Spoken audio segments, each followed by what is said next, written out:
Hey YouTube, what's up? It's JT Sasuke. I'm here to bring you guys a video on One Piece. Excuse me. I'm just going to be covering some things that I want to talk about. I'm not going to go into detail about the entire chapter because there are some things that need to be talked about and things that I want to express my opinions on, thoughts on, and overall just talk about. So, let's talk with Sanji's family because I'm not sure how far we got with that. So, Sanji is clearly part of an assassin family, and his assassin family, his family of assassins, are the head of a criminal organization, very known in the underworld, and they're trying to marry into Big Mom's family. This is clearly a power move on both sides. Big Mom gets access to assassins, so she can basically kill anybody that she wants to, basically. You fuck with Big Mom, boom, you're dead.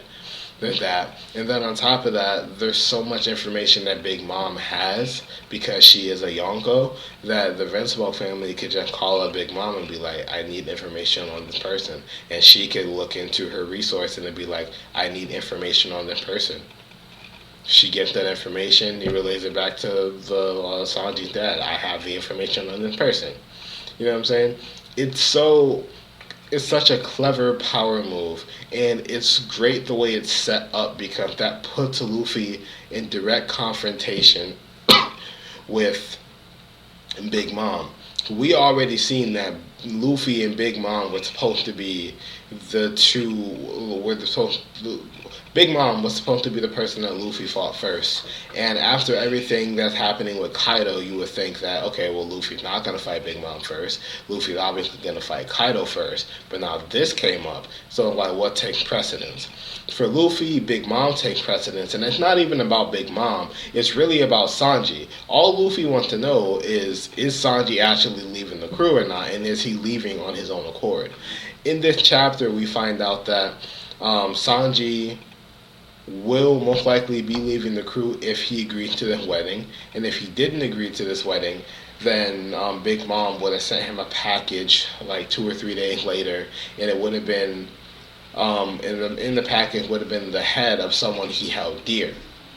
Peckham then started to name off some places that Sanji's been. He's been to the Queer Island. He's been to, obviously he worked at that shop with owner Zeph and the Straw Hats. And he said it could have been someone from any one of those places, someone from any one of those groups.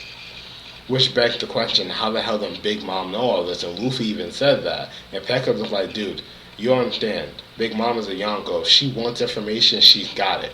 That's all she needs to do is say the word and information is there. Excuse me.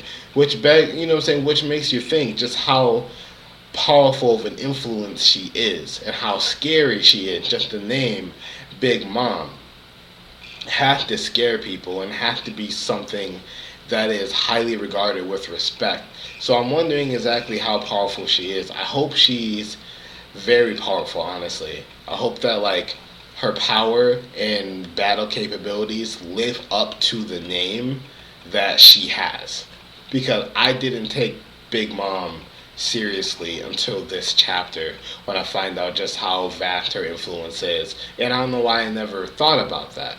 It doesn't seem like Shanks or Blackbeard are like that either in terms of if they want information, they got it. But they do seem feared as in don't fuck with them, they'll kill you immediately type warrior people.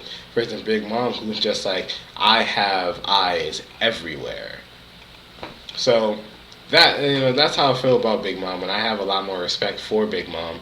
We also find out that Sanji cannot refuse this wedding now that he's gone, because he will most likely be killed either by the Vinsmoke family or sorry, I got a cough. Either by the Vinsmoke family or more likely by Big Mom's family and or crew. Which would cause, I don't know if that'll cause the conflict between the Vinsmoke and Big Mom, but I know that'll cause a fight between Big Mom and Luffy, and eventually Luffy and crew versus Big Mom. It'll be this all-out war. You know what I'm saying? So on one side of things, we do have Luffy gearing up, kinda. Not even for war. Never mind that thought. Luffy's not even gearing up for war. He said in the chapter that he wanted to go alone because if he were to bring his crew along, that would start a war, and that's not what he wants right now. What he wants is to see if Sanji's actually leaving of his own free will. And when I read that, that was the second moment where I sat there and I'm like, Luffy being smart as a fucking captain.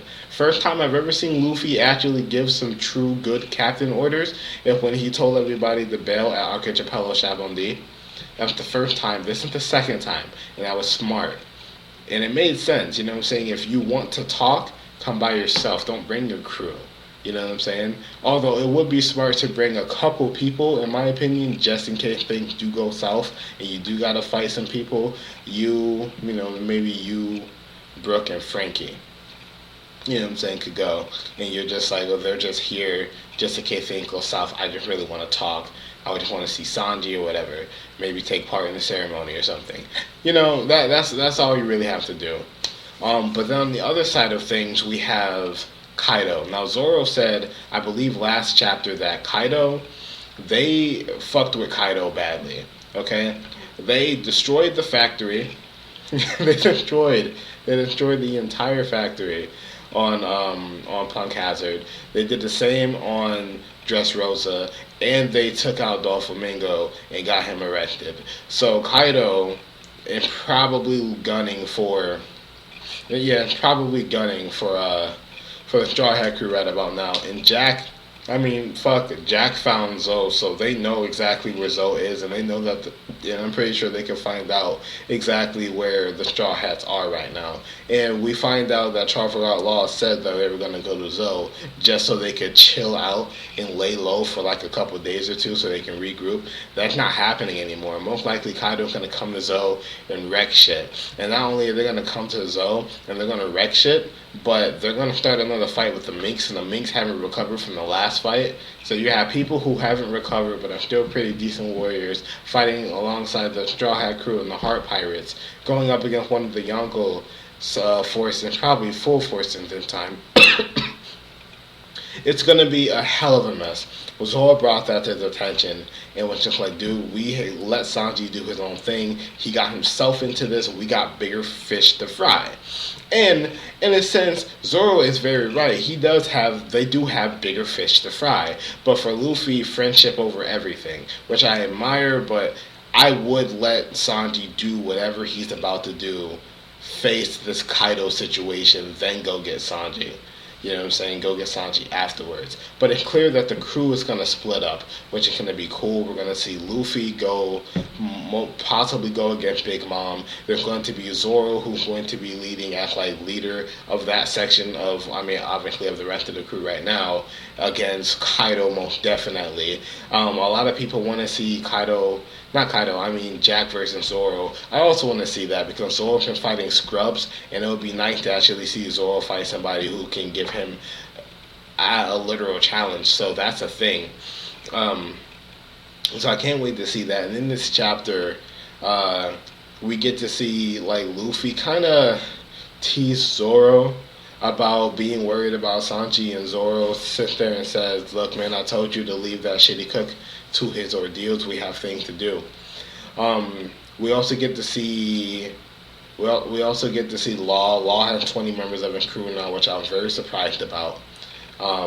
And he also just reaffirmed what Zoro said, is that they fucked with Sanjo. They fucked with Kaido. Kaido is going to be coming for them. They got to prepare for that. And he was also just kind of saying, either way, we're fucked.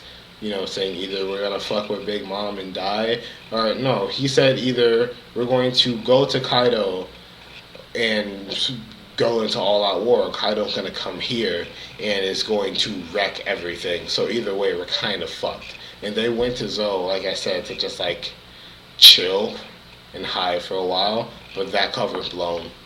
The last big thing in the chapter was that Robin, Brooke, and Frankie were supposed to be standing guard and not supposed to let Kinemon and Kanjuro on the island. They fell asleep. They failed their own mission, and now it's gonna be fucking wild. I cannot wait to see how they handle that.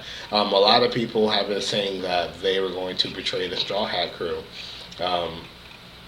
And if they ever found out that they had samurais rolling with them.